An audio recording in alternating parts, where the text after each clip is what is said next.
اللہ سبحانہ وتعالیٰ سے دعا ہے کہ وہ ہماری آج کی اس مجلس میں بے پناہ برکت عطا فرمائے اور جو کچھ ہم سنیں سیکھیں ہمیں اس پر عمل کی توفیق عطا فرمائے.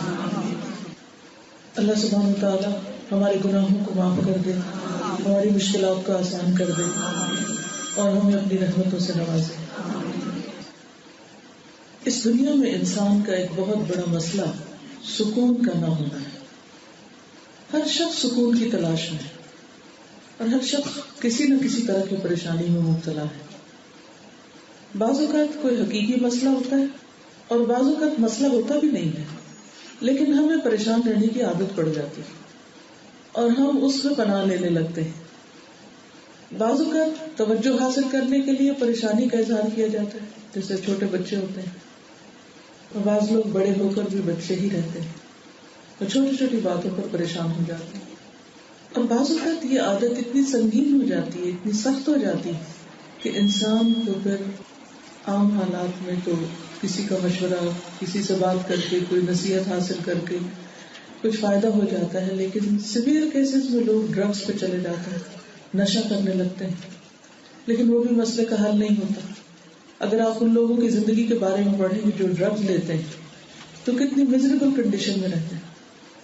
ایک غم کو مٹانے کے لیے کئی مشکلات اپنے لیے کھڑی کر لیتے ہیں. بعض لوگ الکوہل کا سہارا لیتے ہیں. تو آپ دیکھیے کہ ایک ایک بوتل کی قیمت اور پھر اس کے جو آفٹر افیکٹس ہیں، اور سب سے بڑا نقصان آخرت کا نقصان، اللہ کی ناراضگی، کیونکہ حاصل تو کچھ نہیں ہوتا. کچھ لوگ اسموکنگ کرتے ہیں، کچھ لوگ کسی اور طرح اپنے آپ کو بہلاتے ہیں، کچھ لوگ زیادہ کھا کر کسی خاص کھانے کی ایڈکشن ان کو ہو جاتی ہے، کچھ لوگ کثرت سے چائے پینے لگتے ہیں، بار بار کچھ کرنے لگتے ہیں ایسا کام کہ جس سے وہ اپنا غم بھلا سکے. لیکن غم ہے کہ بھولتا ہی نہیں. ایسے میں کیا کیا جائے؟ قرآن مجید ہمیں اس کا حل یہ بتاتا ہے، الا ان اولیاء اللہ لا خوف علیہم ولا هم يحزنون. خبردار رہو، اللہ کے دوستوں پر نہ کوئی خوف ہوتا ہے نہ غمگین ہوتے ہیں. وہ خوف اور غم سے بالا ہوتے ہیں.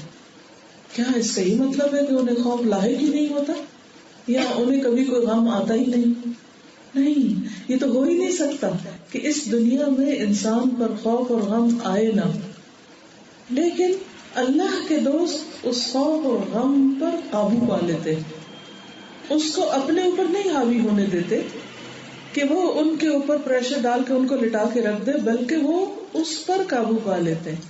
ان کے اندر ایسی ایمان کی قوت ہوتی، ان کے اندر ایسا جذبہ ہوتا ہے، ایسی سوچ ہوتی ہے، ان کے خیالات، ان کا رویہ، ان کا طرز زندگی، ان کا لوگوں سے، ان کا اللہ سبحانہ تعالیٰ سے معاملہ ایسا ہوتا ہے کہ وہ غم اور خوف سے نجات پا جاتے ہیں. اور اس زندگی میں کچھ کرنے کے لیے نہایت ضروری ہے کہ انسان ان دو مشکلوں سے باہر نکلے. غم عموماً ماضی کے کسی حادثے پر ہوتا ہے، انسان کے ساتھ جو کچھ گزر چکا ہوتا ہے. کسی نے زیادتی کی، کوئی مال کا نقصان ہو گیا، کوئی جان کا ہو گیا، کوئی عزت کا ہو گیا، تو اس پر انسان ہرٹ ہوتا رہتا ہے اور اس کا دل مستقل طور پر بیمار ہو جاتا ہے. اور خوف مستقبل کا ہوتا ہے کہ ہائے کیا ہوگا، کہیں مجھے کوئی بیماری نہ لگ جائے، کہیں مجھے کوئی گاڑی ہٹ نہ کر جائے، کہیں مجھے میرے بچے نہ چھوڑ کے چلے جائیں، وغیرہ وغیرہ، کہیں کاروبار کا نقصان نہ ہو جائے، کہیں جاب نہ چھوٹ جائے. تو بعض اوقات کچھ لوگوں کو دونوں بیماریاں ہوتی ہیں، غم کی بھی اور خوف کی بھی. کچھ ایسے ہوتے ہیں کہ جن کو غم کی ہوتی ہے لیکن وہ غم اتنا ان پہ ہوتا ہے کہ خوف ان سے ختم ہو جاتا ہے. بعض ایسے ہوتے ہیں کہ ان کو غم بھی ہوتا ہے اور خوف بھی ہوتا ہے، دونوں ہی چیزیں ان کے اوپر حاوی ہوتی ہیں. اب کیا جائے، ہونا کیا چاہیے؟ کیونکہ علاج تو ضروری ہے، یہ نارمل حالت نہیں ہے. اور خاص طور پر اگر آپ کسی حادثے کو ہر وقت سوچتے رہیں یا کسی آنے والی پریشانی کو ہر وقت اپنے دماغ پہ حاوی رکھیں تو یہ تو بہت ہی خطرناک بات ہے اور اس سے نکلنا چاہیے. اس سے نکلنے کے لیے بہت ضروری ہے کہ ہم بحیثیت ایک مسلمان کے اپنے ایمان کو درست کریں. اللہ پر ایمان کا مطلب اللہ پر اعتماد بھی ہے، اس پر یقین بھی ہے، اور اس بات پر یقین کہ دنیا میں جو کچھ ہوتا ہے اللہ کے اذن سے ہوتا ہے، اس میں اللہ سبحانہ و تعالیٰ کا ارادہ شامل ہوتا ہے، کیونکہ یہ دنیا اپنی مرضی سے نہیں چلتی. تو کوئی بیماری آپ کو آ ہی نہیں سکتی, کوئی آپ کو نقصان دے ہی نہیں سکتا, کوئی آپ کا تنکا توڑ نہیں سکتا, کوئی آپ کا بال بیکا نہیں کر سکتا, کوئی آپ کو کچھ بھی نہیں کر سکتا جب تک اللہ کا ارادہ نہیں ہوگا. اس لیے بہت سے خوف اور بہت سے وہم اور بہت سی پریشانیاں صرف خود ساختہ ہوتی, وہ آئی نہیں ہوتی, لیکن ہمارا خیال ہوتا ہے کہ وہ آ جائیں گی. جبکہ اگر ہم اپنے آپ کو انالائز کریں تو بہت سی ایسی چیزیں جن کا ہم بچپن سے خوف رکھتے ہیں یا بچپن سے جن کے بارے میں پریشان ہیں, وہ آج تک ہوئی کوئی نہیں. مثلاً ہے کہیں میرے ماں باپ نہ مر جائیں. ٹھیک ہے, کچھ لوگ فوت بھی ہو جاتے ہیں, لیکن کیا سب کے ماں باپ مر جاتے ہیں؟ نہیں. تو ہمیں کیوں خوف ہے؟ اللہ سبحانہ و تعالیٰ نے جب تک ان کی زندگی لکھی ہے وہ جئیں گے, وہ نہیں مریں گے, آپ فکر نہیں کریں. اور اگر بالفرض ان کو مرنا ہی ہے تو کیا ہمارے فکر کرنے سے وہ موت سے بچ جائیں گے؟ کیا پھر ان پر موت نہیں آئے گی؟ کچھ لوگوں کو اپنے بچوں کے فوت ہونے کا ڈر ہوتا ہے, کسی کو کسی کہنے کی ڈیتھ فوبیا ہوتا ہے, کچھ لوگوں کو ہر وقت فکر لگی رہتی ہے کہ مجھے ہارٹ اٹیک نہ ہو جائے, مجھے ایسا نہ ہو جائے, ویسا نہ ہو جائے, ایکسیڈنٹ نہ ہو جائے. تو یہ صرف ہمارے خوف ہوتے ہیں, ضروری نہیں کہ وہ واقعی ایکچولی ہو بھی جائے, اور اگر ہو گئے تو آپ اس سے بچ نہیں سکتے. تو جب تک وہ نہیں ہوئے آپ اس کے لیے کچھ دعا کریں, کچھ ذکر کریں, اور اس وقت کو استعمال کر لیں. دونوں صورتوں میں ایک چیز کریں, یا تو یہ ہے کہ وہ ہوں گے نہیں, امن سے رہیں, یا یہ کہ وہ ہوں گے. اگر انہوں نے ہونا ہے اور آپ کی قسمت میں لکھا ہے کسی چیز کا ہونا, تو اس ہونے سے پہلے جو بھی وقت ملا ہے, چاہے 1 گھنٹہ ہی کیوں نہیں ملا, اس کو کسی اچھے کام میں استعمال کریں. اور آپ کیا سوچیں کہ میں اللہ سبحانہ تعالیٰ کی پناہ میں اپنے آپ کو دیتی ہوں, میں اس سے پروٹیکشن لیتی ہوں کہ جس کے اذن کے بغیر کوئی مصیبت نہیں آتی. اس لیے فکر کی ضرورت ہی نہیں, پریشانی کی ضرورت ہی نہیں, کیونکہ کسی کو کوئی بیماری, موت, فقر و فاقہ, کسی چیز کا نقصان اس وقت تک نہیں ہوتا جب تک کہ اللہ نہ چاہے. اگر پوری دنیا کے انسان مل کر انسان کے خلاف کوئی کام کرنا چاہے تو جب تک اللہ کا ارادہ نہیں ہوگا ان کا کوئی منصوبہ آپ کے خلاف کام نہیں کر سکتا. فکر کی کیا ضرورت ہے؟ بعض اوقات ایسا ہوتا ہے نا کہ کوئی ہمارے خلاف کوئی بات کر دیتا ہے, ہم غم میں مرے جاتے ہیں, اب تو یہ کام ہونا ہی نہیں کیونکہ فلاں میرے خلاف ہو گیا, اور وہ اب میرا راستہ روکے گا, اور وہ فلاں مجھ پہ جادو نہ کر دے, اور فلاں ایسا نہ کر دے, ویسا نہ کر دے. تو ہم اسی ڈر میں مرے جاتے ہیں. حالانکہ صحیح حدیث ہے کہ اگر سارے جن و انس بھی مل کر کسی کو فائدہ دینا چاہیں تو فائدہ نہیں دے سکتے مگر یہ کہ اللہ چاہے, اور اگر سب مل کر کسی کو نقصان دینا چاہیں تو نقصان نہیں دے سکتے. کوئی کسی کی قسمت نہیں بگاڑ سکتا, کوئی کسی کو کچھ ختم نہیں کر سکتا جب تک اللہ نہ چاہے. اور اگر اللہ چاہتا ہے تو پھر کوئی روک بھی نہیں سکتا نا, پھر سارے جن و انس مل کر اس مصیبت کو ٹال بھی نہیں سکتے. تو اصل چیز تو اللہ کا ارادہ ہے. اس لیے ضروری ہے کہ ہم مطمئن اور پرسکون رہیں اور اپنی زندگی سے بھرپور فائدہ اٹھائیں. یہ زندگی ہمیں صرف ایک بار ملی ہے, اونلی ونس, یہ دوبارہ نہیں آئے گی. اور سب سے زیادہ نقصان کی بات ہے اپنی زندگی کو کھونا. مرنے والا تو مر گیا, وہ تو نہیں واپس آئے گا, لیکن آپ تو ابھی دنیا میں ہیں.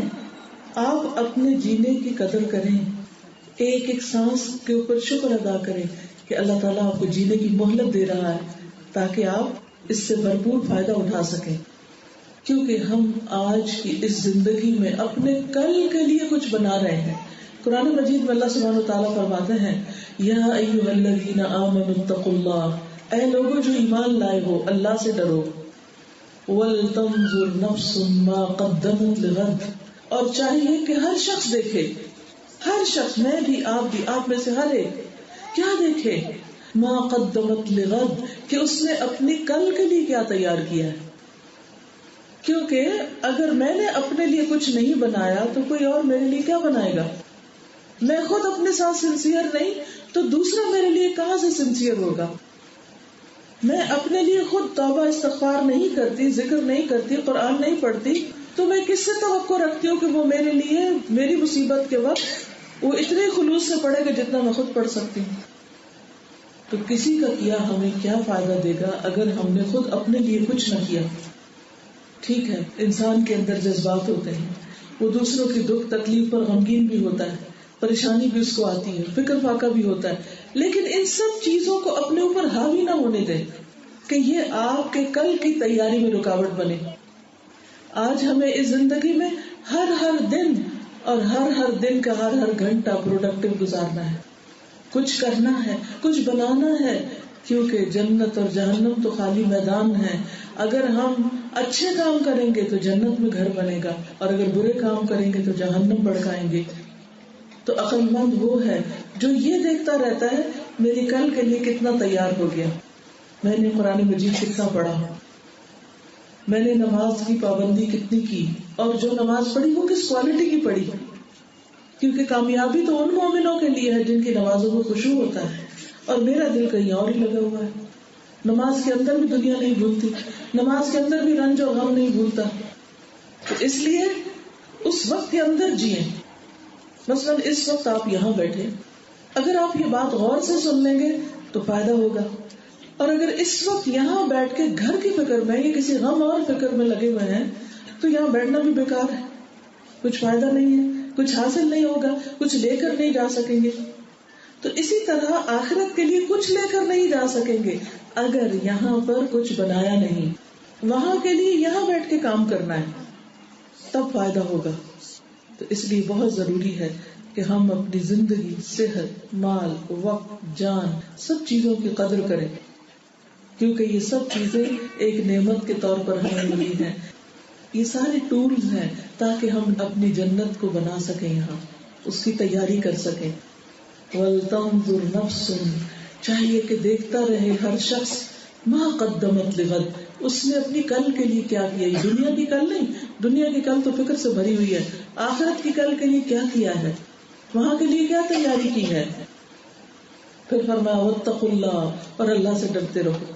تو گویا جب اللہ سے ڈرو گے, لوگوں سے نہیں, مستقبل سے نہیں, صرف اللہ سے ڈرو گے, تو بہت سی چیزیں خود بخود فائدہ دیں گی, وقت کی قدر کرنی آئے گی.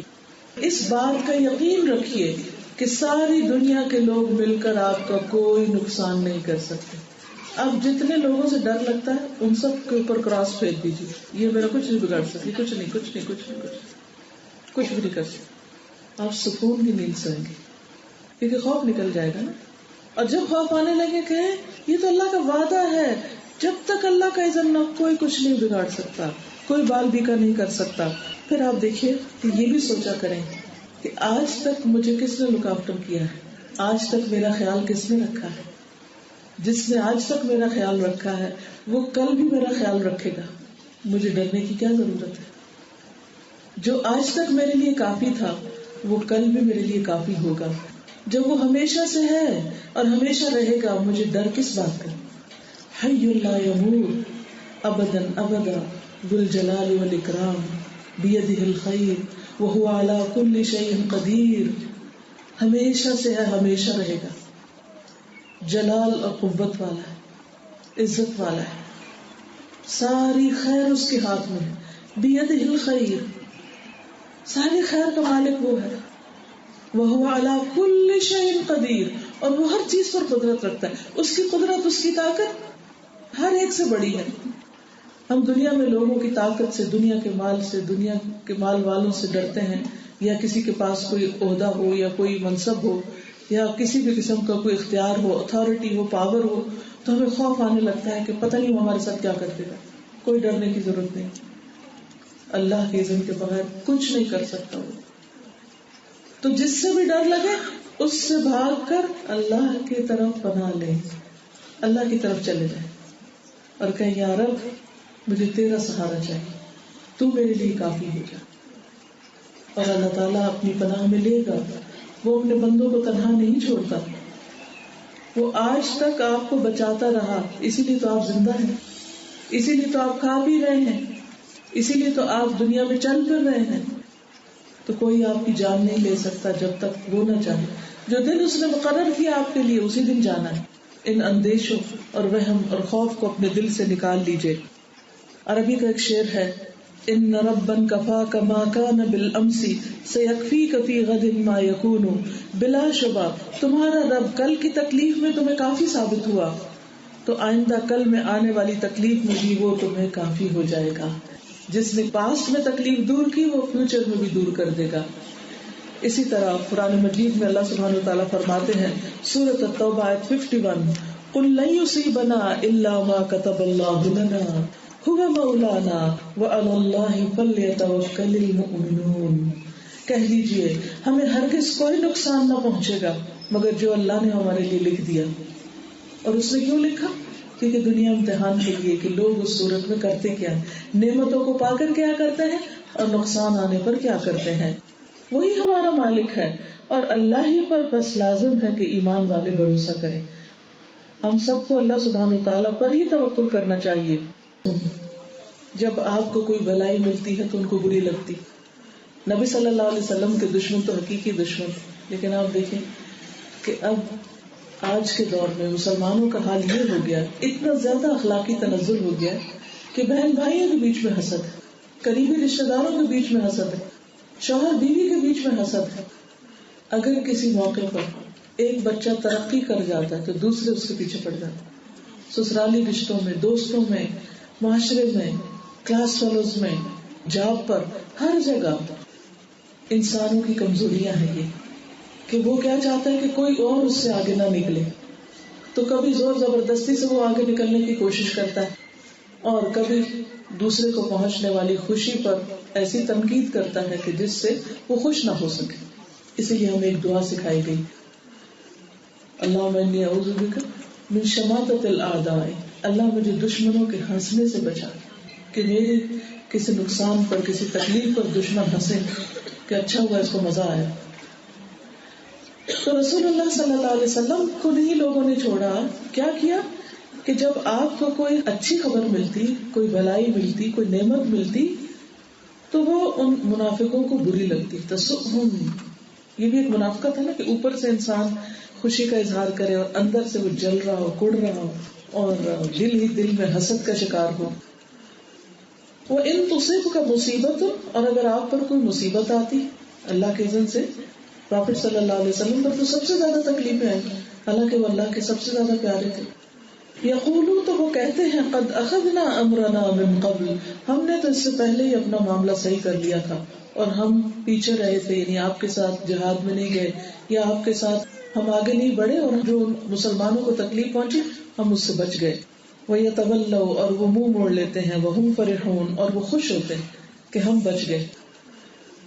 قُلْ لَن يُصِيبَنَا إِلَّا مَا كَتَبَ اللَّهُ لَنَا، مصیبت کے وقت اگر کوئی ہنسے آپ پر اور کوئی خوش ہو رہا ہو یا کوئی لام تان کر رہا ہو یا کوئی برا بھلا کہہ رہا ہو یا کوئی تانا دے رہا ہو تو کیا کہنا چاہیے؟ لن یصیبنا الا ما كتب اللہ لنا، یہ تو اللہ نے ہمارے لیے پہلے ہی لکھ دیا تھا. یہ غم یا یہ نقصان تو تقدیر میں تھا، اللہ کے اذن سے آیا، یہ تو لکھا ہوا تھا، یہ تو آنا ہی تھا. تو اللہ نے جو فیصلہ ہمارے لیے کیا ہم اس پر اللہ سے ناراض نہیں ہیں، ہم اس کو خوشی سے قبول کرتے ہیں. اور ایمان کا تقاضا یہی ہے کہ بندہ خود کو پہنچنے والی ہر تکلیف پر بھی اللہ سے راضی ہوتا ہے کہ اس میں بھی میرے لیے خیر ہے، کیونکہ تکلیف بندہ مومن کے ثواب میں اضافہ کرتی ہے اور اس کے گناہ دھو ڈالتی ہے اور اس کو پختہ کرتی ہے، اس کو میچور کرتی ہے، کیونکہ مشکلات کے بغیر انسان کبھی بھی میچور نہیں ہوتا. اب دیکھیے چھوٹے بچے کی مثال لیجیے، جیسے چھوٹا بچہ ہوتا ہے نا تو کچھ مائیں ہر وقت بچوں کو اٹھائے رکھتی ان کو نیچے نہیں چھوڑتی. نتیجہ کیا ہوتا ہے؟ کچھ بچے سال بھر بھی صحیح طور پر نہ چلنا جانتے ہیں، نہ بیٹھنا جانتے ہیں، نہ بھاگنا، نہ دوڑنا، ان کو آتا ہی کچھ نہیں، کیونکہ انہیں چوٹ کھانے ہی نہیں دی ماں نے. وہ ہاتھوں پر ہی اٹھائے رکھا، کندھوں پر ہی اٹھائے رکھا، کسی وقت رونے ہی نہیں دیا، کسی وقت گرنے ہی نہیں دیا، چوٹ کھانے ہی نہیں دی. اب نتیجہ کیا ہوا؟ وہ انتہا درجے کے بزدل ہوئے، ان کے اندر بہادری آئی نہیں، ان کے اندر مشکلات کو فیس کرنے کا طریقہ ہی نہیں آیا. کیونکہ بچے بھی بڑے عقل مند ہوتے ہیں. اگر آپ آبزرویشن کریں، اگر ایک دفعہ ایک جگہ سے کوئی چوٹ لگ جائے تو دوسری دفعہ خود ہی اس سے بچنے لگتے ہیں کہ چوٹ. تو یہ چیز ان کو سکھاتی ہے نا. لیکن اگر چوٹ نہیں لگے گی، غلطی نہیں کریں گے تو کبھی بھی نہیں سیکھیں گے. دور سے دیکھ کے نہیں سیکھیں گے، اس مشکل سے گزر کر ہی سیکھیں گے. تو کچھ زندگی کے لیسن ایسے ہوتے ہیں کہ جب تک ہم مشکل میں پڑے نہیں ہم سیکھ ہی نہیں سکتے. تو اللہ سبحانہ وتعالیٰ ہمیں مشکل میں ڈال دیتا ہے تاکہ ہم بہت کچھ سیکھ سکیں، آگے بڑھ سکیں، بہادر بن سکیں، زندگی کے چیلنجز کو فیس کر سکیں اور اپنی آخرت کے لیے بڑے بڑے کام کر سکیں. ورنہ ناز و نام میں پلنے والے لوگ، پھولوں کی سیج پہ بیٹھے رہنے والے لوگ اور آرام دہ زندگی بسر کرنے والے لوگ کوئی بڑا کام نہیں کر سکتے. اور اگر زندگی کو ایسے ہی گزار دیا آرام طلبی میں تو آخرت میں اجر و ثواب کہاں سے ملے گا؟ آخرت میں درجات کہاں سے بڑے ہوں گے؟ اللہ سبحانہ وتعالیٰ نے انسان کو مشقت میں پیدا کیا. اس دنیا میں انسان آرام کرنے کو نہیں آیا. آرام کی جگہ تو اللہ نے آخرت میں رکھی، جنت میں رکھی. اور ہم دنیا میں تلاش کرتے ہوئے روتے ہیں کہ یہاں کیوں نہیں مل رہا. تو اس لیے بہنوں، اگر کسی وقت کسی وجہ سے کوئی بری خبر سننے کو مل جائے، کوئی ناپسندیدہ چیز سامنے آ جائے، کوئی ناخوشگوار حادثہ کہیں سے پیش آ جائے، کسی انسان کے ساتھ کوئی ٹکراؤ آ جائے، تو سوچیں اس میں بھی خیر ہے، اس میں بھی خیر ہے. ایک بادشاہ تھا تو اس کا ایک وزیر بہت ہی مخلص آدمی تھا. وہ ہر چیز کے بارے میں کہتا تھا کہ اس میں خیر ہے، اس میں بھی بھلائی. ایک مرتبہ بادشاہ کہیں شکار پر نکلا، اس کی شاید انگلی کٹ گئی تو اس نے کہا اس میں بھی خیر ہے. پھر اسی طرح کوئی اور مشکل آئی تو اس نے کہا اس میں بھی خیر ہے. تو وہ وزیر سے ناراض ہو گیا اور اس کو قید کرا دیا. لیکن ہوا یہ کہ جب وہ آگے گیا تو جو چیز خراب ہوئی تھی، دشمنوں نے اس پر حملہ کیا. جب انہوں نے دیکھا کہ اس کی چیز خراب ہے تو انہوں نے اس کو چھوڑ دیا کہ یہ ہمارے کام کا نہیں. تو بعد میں آ کے اس نے وزیر کو نکلوایا. اس نے کہا کہ کیا وجہ؟ اس نے کہا کہ تمہاری بات درست تھی کہ جو چیز ٹوٹی تھی، جو چیز خراب ہوئی تھی وہ بچ گئی. جیسے موسیٰ علیہ السلام اور خضر علیہ السلام نکلے تھے تو جب کشتی کے اندر سوراخ تھا تو وہ بچ گئی. اگر وہ ٹھیک ہوتی تو وہ کشتی پکڑی جاتی. تو بعض اوقات ہم ایک چھوٹی بھلائی کو دیکھ رہے ہوتے ہیں جبکہ اللہ سبحانہ وتعالیٰ ہمارے لیے ایک بڑی بھلائی چاہتا ہے. تو جب کوئی چوٹ لگے تو زبان سے ہی نکلے اس میں بھی خیر ہے. کچھ کھو جائے تو کہ اس میں بھی خیر ہے. کوئی فوت ہو جائے تو کہ اس میں بھی خیر ہے. ہو سکتا ہے ہمارے لیے بہت بڑا صدمہ ہو لیکن اس شخص کے لیے بہت فائدے کی چیز ہو. اس وقت فوت ہونا معلوم نہیں وہ چند سال اور جیے تو لوگ اس کی کتنی ناقدری کریں. بعض اوقات ماں باپ انتہائی بوڑھے ہو جاتے ہیں لیکن ہم اپنی حرص میں کہتے ہیں یہ فوت نہ ہو. ہم بس دیکھتے رہے ان کو، چاہے وہ بستر پہ پڑے ہوئے ہیں، چاہے ان کی زندگی کا ایک ایک دن عذاب بن کے گزر رہا ہے. وہ فوت ہو جاتے ہیں تو ہم کہتے ہیں یا اللہ کیوں اٹھا لیا تم نے. حالانکہ اللہ سبحانہ وتعالیٰ کا ان پر رحم ہوتا ہے، ان کے لیے بھلائی ہوتی ہے کہ ان کو اس وقت اٹھا لیتا ہے. تو یاد رکھیے کہ ہر چیز میں خیر ہوتی ہے. اللہ کے جتنے بھی ارادے ہیں، اللہ کے جتنے بھی فیصلے ہیں، اس دنیا میں جو کچھ بھی ہو رہا ہے اللہ کے اذن کے باہر نہیں ہو رہا اور اس میں بھی خیر ہے اور اس میں بھی بھلائی ہے. یہ الگ بات ہے کہ ہمارا علم کامل نہیں تو ہمیں وہ بھلائی نظر نہیں آتی. تو اس لیے اللہ سبحانہ وتعالیٰ نے مومنوں کو کیا سکھایا کہ جب منافق تمہاری تکلیف پر ہنسیں، جب منافق تمہاری تکلیف پر خوش ہوں، یا تمہیں نظر آئے کہ تمہارے ساتھ زیادتی ہو رہی ہے تو کیا سوچو کہ ہمیں کوئی مصیبت نہیں آتی مگر وہی جو اللہ نے ہمارے لیے لکھ رکھی ہے. وہ ہمارا مولا ہے، ہمیں تکلیف میں تنہا نہیں چھوڑے گا. وہ مددگار موجود ہے کیونکہ اس کا وعدہ ہے لا یکلف اللہ نفسا الا وسعها، کہ کسی کو تکلیف نہیں دیتا مگر اس کی وسعت کے برابر، اس کی وسعت پر جتنی وہ اٹھا سکتا ہے. تو اس میں خیر ہے. اس نے مجھے اس قابل سمجھا، مجھے اس کے لیے چنا کہ میں اس تکلیف اور بوجھ کو اٹھاؤں. اب مثلاً خواتین کو جو پریگننسی میں تکلیف اٹھانی پڑتی تو وہ کہتی ہے کہ عورتوں پر یہ کہ مصیبت کیوں لکھ دی گئی. پیریڈز کی وجہ سے تکلیف ہوتی ہے تو عورتوں پر یہ کیوں مصیبت ہے. مینوپاز ہے تو عورتوں کے لیے کیوں مصیبت ہے. لیکن وہ بھول جاتی ہیں کہ اس میں بھی خیر ہے کیونکہ اس کے ذریعے درجے بڑھتے ہیں. اور ماں کا درجہ 3 گنا زیادہ ہے باپ کے مقابلے میں کیونکہ وہ مشقت زیادہ اٹھاتی. اور اس میں آپ دیکھیے کہ جب انسان ایک مشکل سے گزر رہا ہوتا ہے تو اس کے بعد جو خوشی اولاد کی صورت میں نصیب ہوتی ہے یا پھر جس تکلیف سے گزرتا ہے تو ایک کانٹا بھی چبھتا ہے تو اس میں اجر لکھا چلا جاتا ہے. پریشانی کی بات نہیں، اس میں بھی خیر ہے. وَعَلَى اللَّهِ فَلْيَتَوَكَّلِ الْمُؤْمِنُونَ، اور اللہ پر ہی مومنوں کو چاہیے کہ بھروسہ کریں. کیا سکھایا گیا کہ جب کوئی تکلیف آئے تو اللہ پہ ٹرسٹ کریں. اپنا معاملہ اس کے سپرد کر دیں کہ یا اللہ تو اس مشکل سے اب آسانی سے نکال دے. آ تو گئی تکلیف لیکن اب اس سے نکالنے والا بھی تو ہی ہے.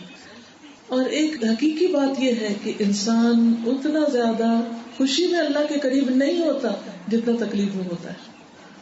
اس کائنات کی سب سے خوبصورت ترین چیز وہ اس کائنات کا خالق ہے, سب سے عظیم ہستی جس نے ہم سب کو بنایا ہے, جس کے پاس ساری چیزوں کا مکمل اختیار ہے. اگر ہم کسی صدمے, کسی چوٹ, کسی مصیبت, کسی مشکل, کسی بیماری, کسی غم اور خوف کی وجہ سے اس کے قریب ہو رہے ہیں تو اس سے زیادہ نفع کی بات کیا ہے کہ عام حالات میں ہم نہیں ہو رہے, لیکن جب ہم غمگین ہیں, دکھی ہیں تو پلٹ پلٹ کے اس کی طرف جا رہے ہیں, اور اس طرح وہ غم, وہ تکلیف, وہ مشکل ہمیں اس کے قریب ترین کر دیتی. اور جب ہم اس کی طرف ایک قدم اٹھاتے ہیں تو وہ 10 قدم ہماری طرف آتا ہے. ہم چل کے جاتے ہیں, وہ دوڑ کے ہماری طرف آتا ہے. تو اس لیے ایسا مت سوچیں کہ تنگی میں اور تکلیف میں اللہ نے آپ کو تنہا چھوڑ دیا. قطن نہیں چھوڑا, ہوا مولانا. جب مشکل آئے تو کہیں ہم کوئی اکیلے تھوڑی ہیں, اللہ ہمارا مولا ہے, وہ ہمارا دوست ہے, وہ ہمارا مددگار ہے, وہ ہمارا ساتھی ہے, وہ ہمیں اس مشکل سے نکالے گا. فکر کی ضرورت نہیں. تو آپ دیکھیں گے کہ اللہ تعالیٰ آپ کا دل تھام لے گا اور آپ اطمینان میں آ جائیں گے. تو دل کا اطمینان اور جسم کے اندر ایک سکون کی اور کام ڈاؤن ہونے کی کیفیت اور نفس کے اندر ایک اطمینان اور اعصاب کا تناؤ نہ ہونا, یہ اللہ کی بہت بڑی نعمتیں ہیں. کچھ لوگ ہوتے ہیں بات کے بغیر بھی ٹینس رہتے ہیں, کچھ ہوا نہیں ابھی پہلے سے ٹینشن ٹینشن ٹینشن ٹینشن. اور کچھ لوگ ایسے ہیں کہ بڑے سے بڑا حادثہ ہو تو بھی اطمینان, امن میں. کیوں؟ سوچ کا فرق ہے نا. اس کا اللہ پہ بھروسہ اور اس کا نہیں ہے. جو اللہ پہ بھروسہ نہیں کرتا وہ ٹینشن کا شکار رہتا ہے. ایک دفعہ کہہ کے تو دیکھیں کہ میں نے اپنا معاملہ اللہ کے سپرد کر دیا اور اس سے مجھے اچھی امید ہے, وہ جو فیصلہ کرے گا اچھا کرے گا, تو مجھے خوف کی ضرورت نہیں, مجھے فکر کی ضرورت نہیں. کسی بھی چیز کے بارے میں ڈر ہو, یہ مجھ سے چرا لی جائے گی یا چھٹ جائے گی, کہ اللہ میں نے اس کو آپ کے سپرد کیا, اب آپ اس کی حفاظت کریں. میں تو حفاظت کے قابل نہیں. بس بچوں کے بارے میں ہمیں خوف ہوتا ہے کہ بگڑ جائیں گے, ہاتھ سے نکل جائیں گے, بہک جائیں گے, لوگ ان کو ورغلا لیں گے. ایک دفعہ کہہ کے تو دیکھیں کہ یا اللہ میں نے اسی طرح اپنے بچے کو تیرے سپرد کیا اور تو اس کی حفاظت فرما جیسے تو نے یوسف علیہ السلام کی تھی. ان کو کنویں سے نکلوا دیا تھا اور غیر دیش میں جہاں ان کا کوئی بھی نہیں تھا ان کی حفاظت فرمائی تھی.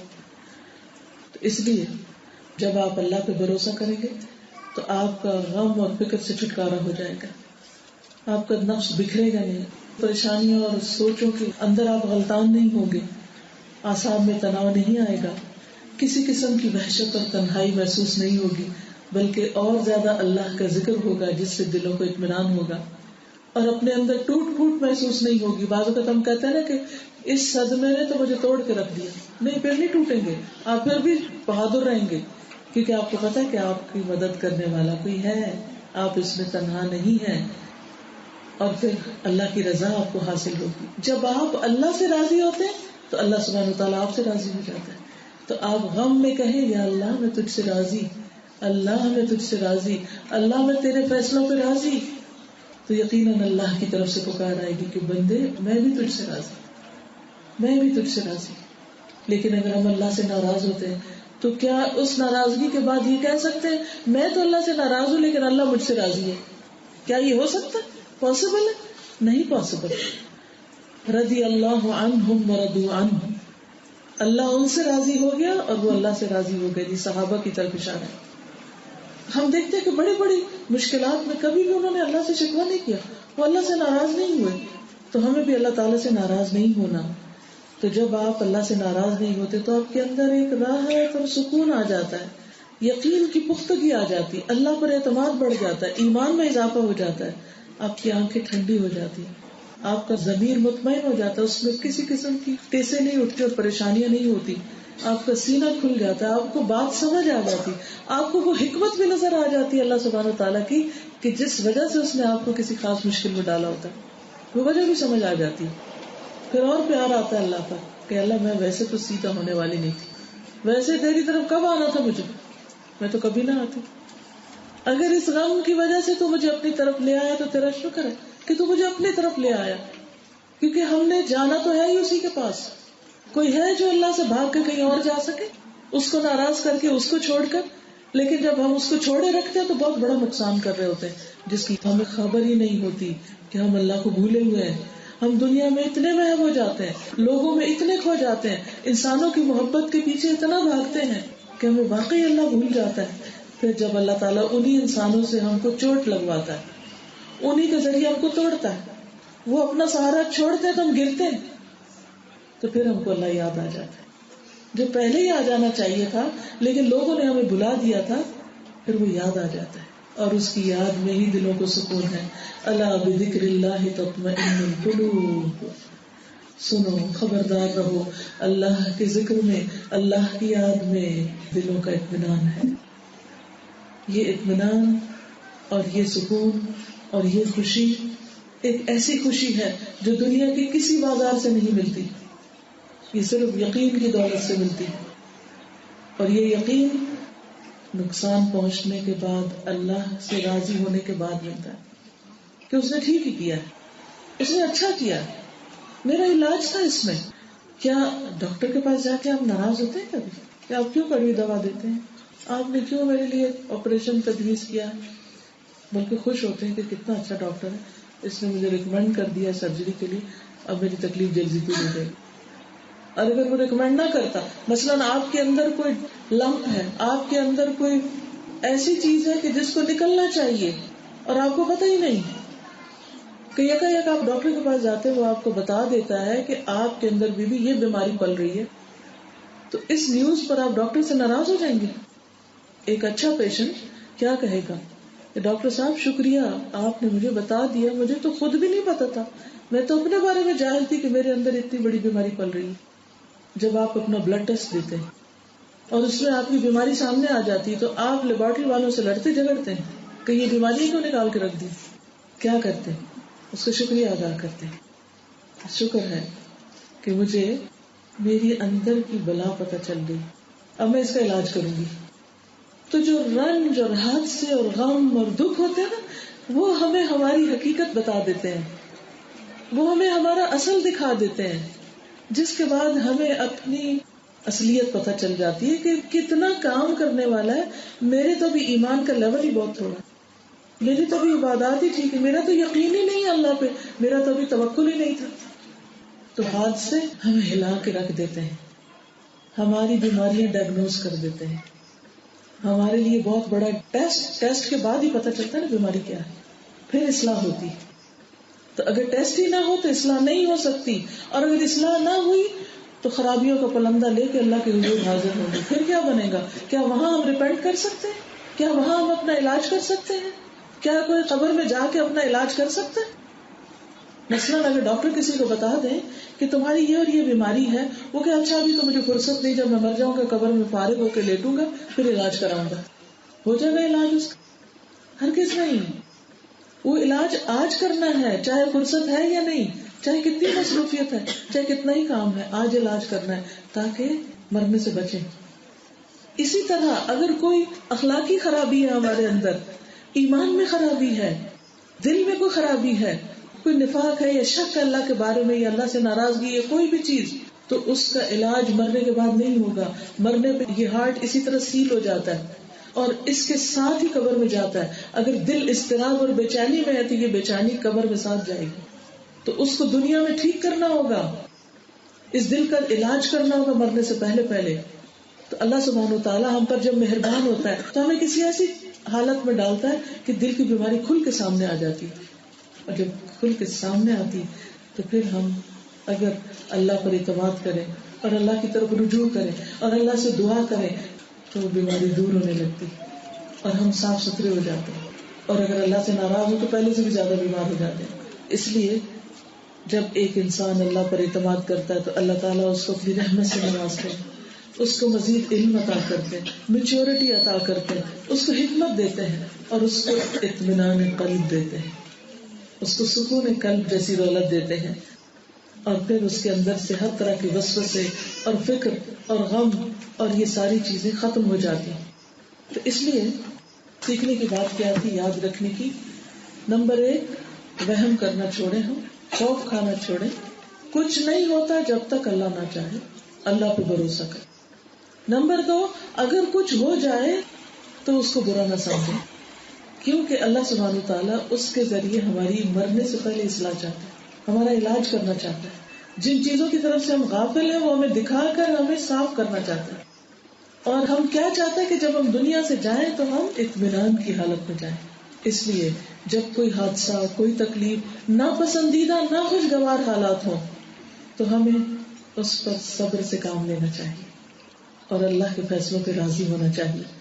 اور راضی ہونے کے بعد انتظار کرنا چاہیے. صبر انتظار کا نام بھی ہوتا ہے، جلد بازی نہیں. یعنی جب تکلیف آ گئی اور آپ نے سمجھ لیا کہ اللہ تعالیٰ مجھے کچھ دینا چاہتا ہے، کچھ سکھانا چاہتا ہے، مجھے کسی قابل بنانا چاہتا ہے. جیسے یوسف علیہ السلام کو اللہ سبحانہ وتعالیٰ نے پورے مصر کا بادشاہ بنانا تھا، تو وہ کنعان میں رہ کے، ایک گاؤں میں رہ کے تو نہیں بن سکتے تھے نا. ان کو ان ساری مشقتوں سے گزرنا تھا، پھر جا کے وہ تاج پہننا تھا. تو یاد رکھیے کہ اللہ تعالیٰ آپ کو کچھ دینے والا ہے، کیونکہ اللہ کا وعدہ ہے. 2 دفعہ یہ بات قرآن مجید میں کہی گئی، ان مع العسر یسرا فان مع العسر یسرا. تنگی کے ساتھ آسانی بھی ہے، پھر یقیناً تنگی کے ساتھ آسانی ہے. اس لیے اس وقت کو جو آپ کا اضطراب اور بے چینی اور تکلیف میں گزرا ہے، اس کو صبر کے ساتھ گزاریے. جلدی نہ کیجیے، کیونکہ بعض اوقات جلد بازی چیزوں کو اور خراب کر دیتی. مثلا آپ کو بھوک لگی اور کھانا پک رہا ہے تو آپ کہتے ہیں بس مجھ سے نہیں برداشت ہوتا، بس جیسا ہے بس اسی طرح اتارو اور کھاتے ہیں. اب آپ کچا کھانا کھا لیتے ہیں. کیا ہوتا ہے؟ ہو سکتا ہے وقتی طور پر بھوک کا جوش جو ہے وہ ختم ہو جائے، لیکن اس کے بعد پھر کیا ہوتا ہے؟ اگر پیٹ میں درد ہو یا اور کوئی بیماری پل جائے تو یہ کس چیز کا نتیجہ ہے؟ جلد بازی کا. تو بعض اوقات کوئی بیماری آ جاتی ہے تو ہم کہتے ہیں بس جلدی سے کوئی ایسی دوا مل جائے کہ جو ہم پیئیں اور فوراً ٹھیک ہو جائے، انسٹنٹ ریلیف ملے ہمیں. یا ڈاکٹر میں ابھی دیکھ لیں، ہم تو ایمرجنسی میں کھڑے ابھی بھی نہیں دیکھ رہے. نہیں، ہر چیز کا ایک وقت ہے، اس کو ٹائم چاہیے. تو جب کوئی تکلیف آئے تو اپنے دل کو تسلی دینے کے لیے کیا کہیں کہ اب اس نے اپنے وقت پہ جانا ہے، آرام سے بیٹھو، ایک دم نہیں جا سکتا. میرے واویلا مچانے سے، میرے چیخنے چلانے سے، میری بے صبری سے، میری بے قراری سے، بے چینی سے یہ نہیں جانے والی. مجھے اب ایکسپٹ کرنا ہے اس کو. تھوڑا ٹائم لگے گا، اب آرام کرو، چپ ہو جاؤ، اپنے آپ کو خود چپ کریں. Calm down, it will take some time. ایک دم کچھ نہیں ہوتا، اور جتنا ٹائم لگے گا اتنا اجر بڑھ جائے گا، ملٹی پلائی ہوتا جائے گا ریوارڈ. کیونکہ اللہ سبحانہ تعالیٰ کے نزدیک ہر چیز کا ایک اندازہ ہے اور ایک وقت مقرر ہے. اجل مسمى، زندگی کی ایک مدت ہے، زندگی میں آنے والی مختلف حصوں کی مدت ہے، بچپن، جوانی، بڑھاپا. پھر جو بیماریاں ہیں ان کی بھی ایک مدت ہے، ان کا بھی ایک عرصہ ہے، ایک وقت ہے. پھر اسی طرح جیسے کسی کی وفات ہو جاتی ہے تو اس غم کے بھولنے کے لیے بھی ایک عرصہ لگتا ہے. جیسے بیوہ کے لیے عدت 4 مہینے 10 دن رکھی گئی، باقی وفات پر 3 دن رکھی گئی، کہ ایک شخص کو 3 دن کم از کم لگتے ہیں کسی صدمے سے نکلنے سے. تو مثلا آپ نے کوئی ایسی خبر سنی جو آپ کے دل پہ بجلی کی طرح گری، تو اپنے آپ کو ماریے مت. کچھ لوگ خودکشی کر لیتے کہ میں نہیں برداشت کر سکتا. نہیں، اب آپ کہیں کہ مجھے اپنے آپ کو 3 دن دینے ہیں. مثلا آپ کے ہسبینڈ آپ سے ناراض ہو کے چلے گئے، یا بچے نے آپ کے ساتھ کوئی بہت بدتمیزی کی، تو آپ کے لیے بہت ہرٹ کا ذریعہ بنا وہ سب کچھ. Give yourself some time, at least 3 days. آپ کو کسی پہ غصہ آ گیا اور آپ ناراض ہو گئے اور بولنا چھوڑ دیا، اب اپنے آپ کو ٹائم دیں تھوڑا سا، 3 دن. اسی لیے اللہ سبحانہ تعالیٰ کو پتا تھا کہ اگر 2 لوگوں میں ناراضگی ہوگی تو 3 دن کی مدت دے دی گئی کہ 3 دن میں اپنے آپ کو ٹھنڈا کر لو، 3 دن کے بعد تم واپس نارمل ہو جاؤ. اگر آپ غور کریں تو کائنات میں ہر چیز کے اندر اللہ نے یہ اصول رکھا ہے.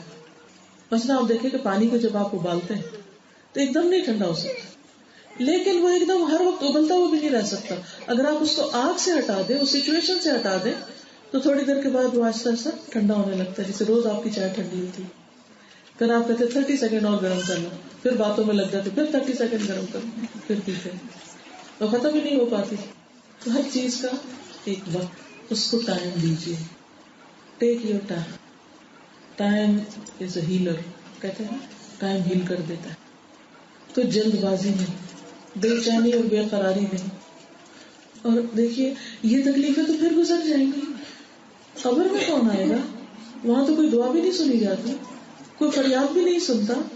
آخرت میں کون ہوگا جب سب بے وفا ہو جائیں گے, کوئی دوست رشتے دار بیٹا بیوی کچھ کام نہیں آئیں گے. تو ٹائم دیجیے اپنے آپ کو, جلدی نہیں کیجیے, کیونکہ ہر چیز گزر جاتی ہے. This shall too pass, یہ بھی گزر جائے, ہر چیز گزر جاتی. ہر دن جو آتا ہے گزر جاتا ہے, چاہے خوشیاں لے کر آئے چاہے غم لے کر آئے, نہیں رکتا. کوئی بھی تکلیف جو آئی ہے یہ بھی گزر جائے گی, کوئی بیماری آئی, کوئی پریشانی آئی, گزر جائے گی, رک نہیں سکتی.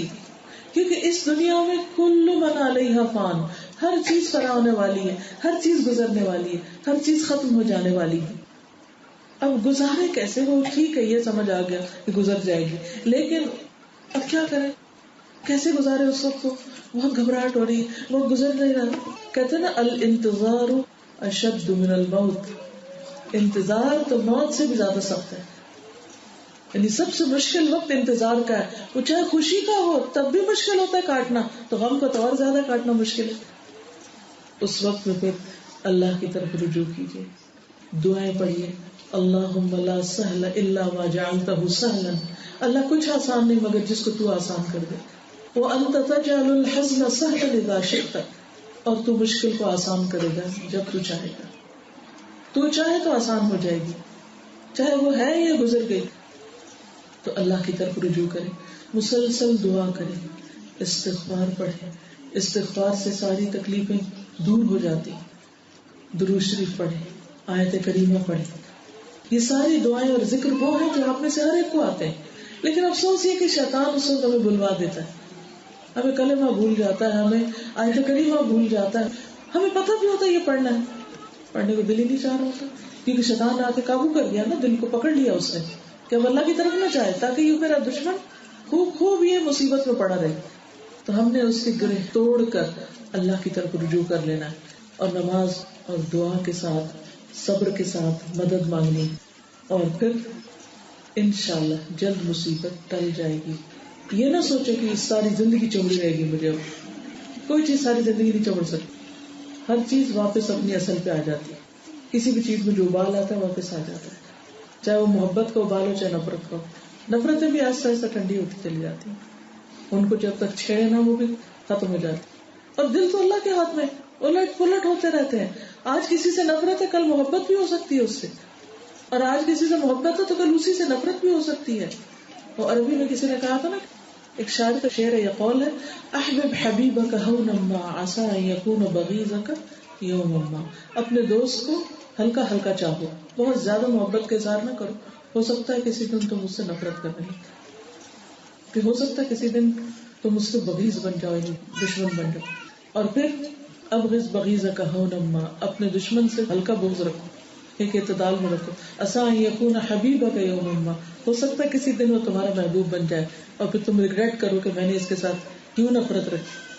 تو دل پھرتے رہتے ہیں, اس لیے محبت اور نفرت میں بھی اعتدال, دوستی اور دشمنی میں بھی اعتدال, اور اس بات پر اطمینان کہ کوئی چیز ہمیشہ کے لیے نہیں ہے, یہ گزر ہی جائے گی. عربی کا ایک شعر ہے, وَلَا هَمٌّ إِلَّا سَوْفَ يُفْتَحُ قُفْلُهُ وَلَا حَالٌ إِلَّا لِلْفَتَى بَعْدَهَا حَالٌ. اور ہر غم کا عنقریب تالا کھلنے والا ہے. چابی کھو بھی جائے تو کسی نہ کسی طرح تالا کھل ہی جاتا ہے, توڑ کے چاہے کھولے. اس وقت ہم بے قرار ہو جاتے ہیں, یہ کیسے کھلے گا, لیکن کھل ہی جاتا ہے نا. اور نوجوان کے لیے ہر آنے والی مصیبت کی گرہ کھلنے والی, ایک حال کے بعد ایک دوسرا حال آنے ہی والا ہے. اور آپ دیکھیے کہ نہ صرف یہ کہ عام انسان, بلکہ نبی صلی اللہ علیہ وسلم پر جب تکلیفیں بہت زیادہ ہو گئی تھی تو اللہ سبحانہ وتعالیٰ نے ان کو تسلی دی کہ آپ گھبرائے نہیں اور ان پر صبر سے کام لے. فرمایا, وَإِن كَانَ كَبُرَ عَلَيْكَ إِعْرَاضُهُمْ فَإِنِ اسْتَطَعْتَ أَن تَبْتَغِي نَفَقًا فِي الْأَرْضِ أَوْ سُلَّمًا فِي السَّمَاءِ فَتَأْتِيَهُمْ بِآيَةٍ وَلَوْ شَاءَ اللَّهُ لَجَمَعَهُمْ عَلَى الْهُدَى فَلَا تَكُونَنَّ مِنَ الْجَاهِلِينَ. اگر تجھ پر ان کا منہ پھیرنا بھاری گزرا ہے, یعنی لوگ تمہاری بات نہیں سنتے, جیسے آپ صلی اللہ علیہ وسلم سے زیادہ اٹریکٹیو اور بہترین شخصیت کس کی تھی، لیکن اس کے باوجود آپ کے دشمن آپ کی بات نہیں مانتے تھے، لا الہ الا اللہ نہیں پڑھتے تھے. تو فرمایا کہ اگر ان کا منہ پھیرنا تم پہ بھاری ہے، دل بوجھل ہوتا ہے، تو اگر تو کر سکے کہ زمین میں کوئی سرنگ یا آسمان میں کوئی سیڑھی ڈھونڈ نکالے، پھر ان کے پاس کوئی نشانی لے آئے تو لے آؤ.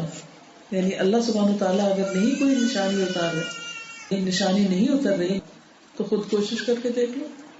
یعنی غم تو اسی وقت آسان ہوگا جب اللہ چاہے گا، مشکل اس وقت جائے گی جب اللہ چاہے گا.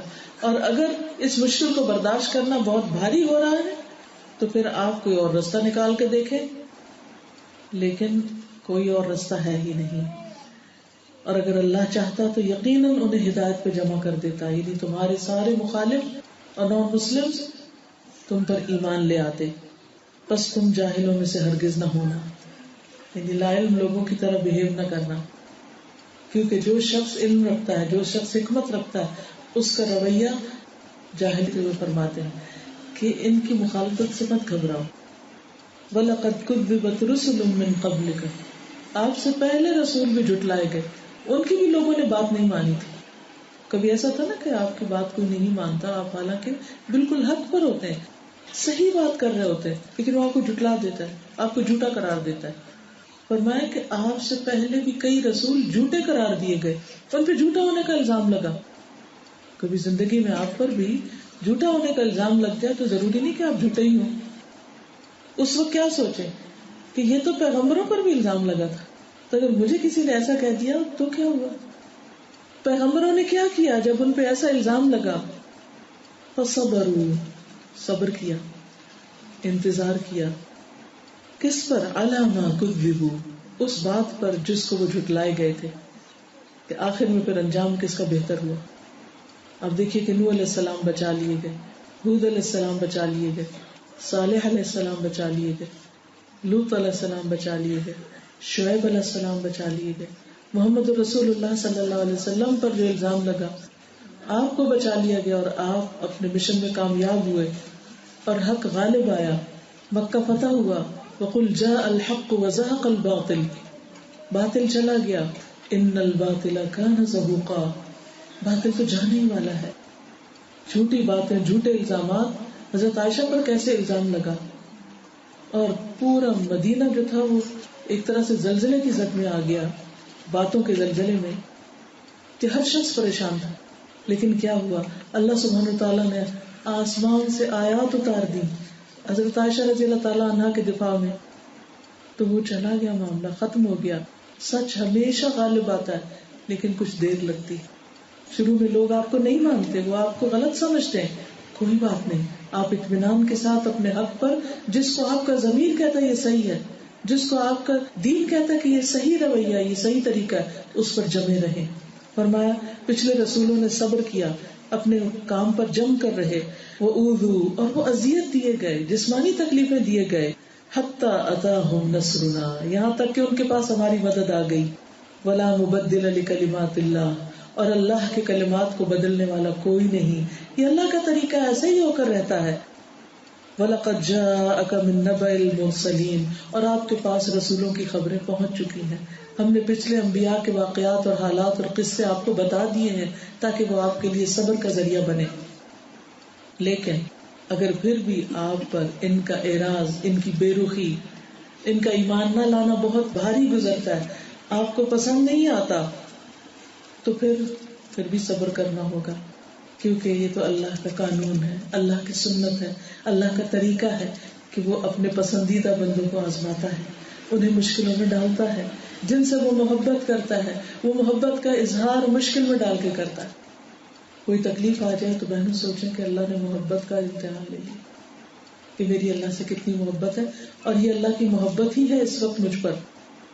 تو فرمایا کہ اگر تم چاہتے ہو کہ اللہ کی ڈالی ہوئی مشکل کو اپنے سے ہٹا دو تو پھر کوئی سرنگ لے آؤ، زمین کے اندر کوئی ٹنل بنا لو، یا آسمان پہ جانے والی کوئی سیڑھی لگا لو، یا زمین کے اندر چلے جاؤ، یا آسمان پہ نکل جاؤ کہ اس سچویشن سے تم ہٹ جاؤ، بچ جاؤ. تو کر کے دیکھو، اور کوئی نشانی لا کے ان کو دکھاؤ کہ یہ کسی طرح مان جائے. تو ایسا نہیں ہوگا. اللہ چاہتا سب کو خود ہی ہدایت دے دیتا، لیکن آپ ایسی بات نہ کریں. آپ نہیں گھبرائیں، آپ پریشان نہیں ہو، انتظار کریں، صبر کریں. تو اللہ تعالیٰ نے نبی صلی اللہ علیہ وسلم کو کتنے سال صبر کرایا؟ 13 سال مکے کے تھے اور 7 سال پھر مدینہ کے تھے. پھر اس کے بعد 8 ہجری میں مکہ فتح ہوا تھا اور ایک فاتح کی حیثیت سے آپ اس میں داخل ہوئے 20 سال کے بعد. اس لیے کبھی بھی انسان کو یہ نہیں سوچنا چاہیے اتنے سال گزر گئے اور اب بھی میری مشکل نہیں کٹی. یاد کیا کیجیے کہ پیغمبر علیہ السلام پر کتنی لمبی لمبی مشکلات آئیں اور کس طرح انہوں نے صبر کیا. کیونکہ جلدی کرنے سے بلا ٹل نہیں سکتی، وہ اپنے وقت پر ہی جائے گی. تو اس وقت کا صبر کے ساتھ اور اللہ کو یاد کر کے انتظار کیجیے. اور انسان ناپسندیدگیوں سے غیر مطمئن نہ ہو، بے چینی کو کنٹرول کرے. اچھے دوستوں کے ساتھ مل کے، اچھی صحبت کے ذریعے، اچھی محفلوں میں شرکت کر کے، اللہ کا کلام پڑھ کر، اللہ کی بات سن کر، سمجھ کر. کیونکہ اللہ تعالیٰ کہیں نہ کہیں سے کوئی راستہ کھول دے گا. آپ دیکھیں کہ ایوری کلاؤڈ ہے سلور لائن. کلاؤڈ گرے ہوتے ہیں، بلیک ہوتے ہیں، لیکن ان کی سلور لائن آپ کو نظر آتی ہے. تو ہر مشکل جو ہے یا ہر دل پہ آنے والا غم جو ہے، اس سے نکلنے کا راستہ بھی اللہ نے بنا رکھا ہے، لیکن وہ اپنے وقت پر ہی ہوگا. اس وقت کا بس انتظار کرو، کیونکہ اللہ کی مدد ضرور آئے گی. اللہ سبحانہ وتعالیٰ نے قرآن مجید میں بار بار اس بات کا وعدہ کیا کہ ہم اپنے رسولوں کی مدد ضرور کریں گے. اگر آپ سچ پر ہیں، آپ حق پر ہیں، آپ ٹھیک جا رہے ہیں، تو آپ کی مدد ضرور ہوگی. اس لیے انتظار اور صبر سے کام لیجیے اور پریشان ہونا چھوڑیے. ایک اور چیز جو انسان کو بہت فائدہ دیتی ہے وہ یہ کہ انسان دوسروں کی آزمائشوں کو دیکھے کہ اکیلا میں ہی نہیں ہوں دنیا میں دکھی، دنیا میں اور لوگ بھی بہت دکھی ہیں. تو جلد بازی سے دکھ ختم نہیں ہو جائے گا، صبر سے اجر ملے گا اور تکلیف ایک نہ ایک دن چلی ہی جائے گی اور آخرت بھی اچھی ہو جائے گی انشاءاللہ. لیکن بے صبری سے تکلیف بھی زیادہ بڑی ہو جائے گی. جانا اس نے اپنے وقت پر ہے اور آخرت میں اس کے لیے کچھ بھی نہیں ایسے انسان کے لیے. تو اللہ تعالیٰ ہمیں ہر معاملے میں سیدھی راہ دکھائے. آخر دعوانا الحمدللہ رب العالمین. ہم کچھ تھوڑے سے سوال جواب کر لیتے ہیں. گھر کے کام کاج مثلاً کھانا پکانا وغیرہ عورت کی شرعی ذمہ داریوں میں شامل ہوتا ہے. اس میں آپ دیکھیے کہ ازواج مطہرات کا طریقہ کیا تھا. حضرت فاطمہ الزہرا کیا کرتی تھی؟ ہم مسلمان خواتین کے لیے کون نمونہ ہے؟ رسول اللہ صلی اللہ علیہ وسلم کی ازواج اور ان کی بنات اور پھر عام نساء المؤمنات. آپ کو معلوم ہے کہ حضرت فاطمہ رضی اللہ تعالیٰ عنہا گھر کے کام کاج کی وجہ سے تھک جاتی تھی. کیا وہ غیر شرعی کام کر رہی تھی؟ نہیں. یہ ایک معروف بات ہے، یہ ایک انڈرسٹوڈ بات ہے کہ مرد اور عورت کے رولز ہیں. ایک کا رول باہر کی دنیا میں، ایک کا رول گھر کی دنیا میں. ایک باہر کا ذمہ دار ہے اور گھر کا. یہ ڈسٹریبیوشن آف ورک ہے. ہر ایک کو اس کی صلاحیت کے مطابق کام دیا گیا. ایک باہر کام کرے، گھر میں کام کرے. مرد کے لیے تو ہم کہتے ہیں کہ کما کے لانا اس کی شرعی ذمہ داری ہے، لیکن اس کے برعکس ہم یہ کہیں کہ عورت کے لیے گھر میں کھانا پکانا اس کی ذمہ داری نہیں. تو بڑی عجیب سی بات ہے. پھر کون پکائے گا؟ روز باہر سے کھائیں گے. اور اگر وہ شوہر افورڈ ہی نہیں کر سکتا، اور اگر کر بھی سکتا ہو تو وہ صحت کے لیے نقصان دہ.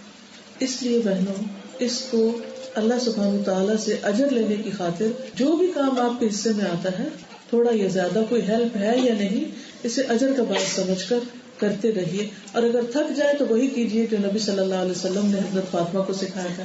وہ کیا؟ تسبیحات. جب تم تھک جاؤ تو پڑھو 33 بار سبحان اللہ، 33 بار الحمدللہ، اور 34 بار 34 ٹائمز اللہ اکبر، یا پھر 33 دفعہ اللہ اکبر اور 100ویں دفعہ لا الہ الا اللہ وحدہ لا شریک لہ لہ الملک و لہ الحمد وہو علی کل شیء قدیر. تو آپ دیکھیں گے آپ کی تھکاوٹ اتر جائے گی. تجربہ کر کے دیکھ لیں. جب آپ بہت تھک جائے تو آپ سب چھوڑ کے کام ڈاؤن ہو کے آرام سے ریلیکس ہو کے لیٹ جائیں اور یہ تسبیح شروع کر دیں. ہو سکتا ہے کہ جب آپ اللہ اکبر کریں تو آپ کو نیند بھی آ چکی ہو، پرسکون ہو جائیں گے آپ. حالانکہ آپ صلی اللہ علیہ وسلم کے پاس غلام تھے، لیکن آپ نے اپنی بیٹی کو غلام نہیں تسبیح بتائی، کیونکہ آپ کو پتا تھا کہ امت میں کتنی بیٹیاں ایسی ہوں گی جن کے پاس کوئی ہیلپ نہیں ہوگی. وہ چاہے برطانیہ میں رہیں لیکن انہیں اکیلے ہی کام کرنا ہوگا. عورتوں والے نہیں، مردوں والے بھی کچھ کام کرنے ہوں گے، کیونکہ یہ ان کی ترقی کی علامت ہے.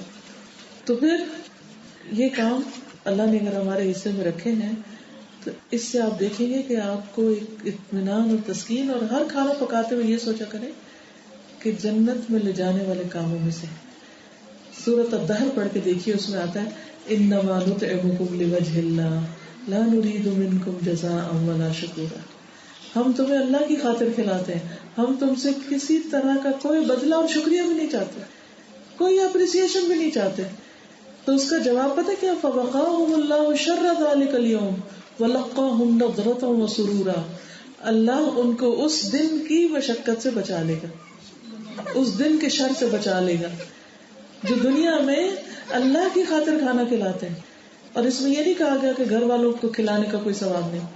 ایک عورت جو چولہے پہ کھڑے ہو کر بازو کو گروسری بھی خود لا کے سب کچھ بنا کے رکھتی ہے اور وہ تھک کے چور ہو جاتی ہے، تو اس کے لیے بھی انشاءاللہ یہ اجر ہے، اگر وہ گھر والوں سے اجر اور شکریہ کی تمنا نہ رکھے. اور اگر اس پہ ناراض رہے کہ تم لوگ تھینک یو نہیں کرتے اور کچھ میری تعریف ہی نہیں کرتے، تو پھر آپ تعریف لے کے تھوڑی دیر کیا کریں گے؟ اس کے بعد کیا ہوگا؟ کچھ بھی نہیں. تعریف بھی ختم ہوگی، کھانا بھی ختم ہوگا، اور آپ تھک کے جا کے بستر میں لیٹ گئے. نہیں، ان سب چیزوں کو اپنی آخرت کے لیے رکھیے. یہ لکھتے ہیں کہ I would like to share an experience. She visited somebody yesterday and was overtaken by her glamorous life with BMWs, maids for cleaning and cooking. My uncle is very fashionable. اچھا uncle کے گھر گئی ہے. I came home and cried. I haven't changed my wallpaper in 10 years and don't even have a sofa in my home. Being overtaken by self-pity, I said to myself, I am content. Alhamdulillah, I have little to worry about the dunya and more time for my akhirah. صرف سوچ کا فرق، ہر چیز ٹھیک ہو گئی. لیکن اگر یہ سوچ نہ آئے تو کیا ہوتا ہے؟ پھر ہم روتے ہی رہتے ہیں کہ انکل کے پاس یہ کچھ ہے اور میرے پاس کچھ بھی نہیں، اور یہ نہیں پتا کہ انکل نے کہاں سے لیا اور کہاں سے کمایا اور کتنے ڈیٹس میں ہے. بعض اوقات ہم قرض پہ قرض لے کے دنیا کے رونق کے اوپر جی رہے ہوتے ہیں، اپنے دل کو خوش کر رہے ہوتے ہیں، اور وہ جو غم اور غریض اور پریشانیاں ہیں پیچھے وہ بھول جاتے ہیں. تو کسی کی بھی دنیا دیکھ کر پریشان نہ ہو کہ ہمارے پاس کیوں نہیں، سیلف پٹی کا شکار نہ ہو. یہ دیکھیں کہ ہم اپنی دنیا کو استعمال کیسے کریں، اپنے وقت کو کیسے گزاریں. اگر آپ کا دل پروڈکٹیو ہے اور 2 وقت کا کھانا مل جاتا تو آپ خوش قسمت ترین انسان ہیں، اور آپ کے دل پہ کوئی بوجھ نہیں، کوئی غم نہیں، کوئی خوف نہیں، کوئی فکر نہیں، اور اللہ کی یاد سے آپ کا دل روشن ہے اور اللہ کی محبت میں جیتا ہے، تو آپ خوش قسمت ترین انسان ہیں. لکھا ہے کہ اگر ہم دینی تعلیم حاصل کرنا چاہیں تو اس کے لیے استخارہ ضروری ہے.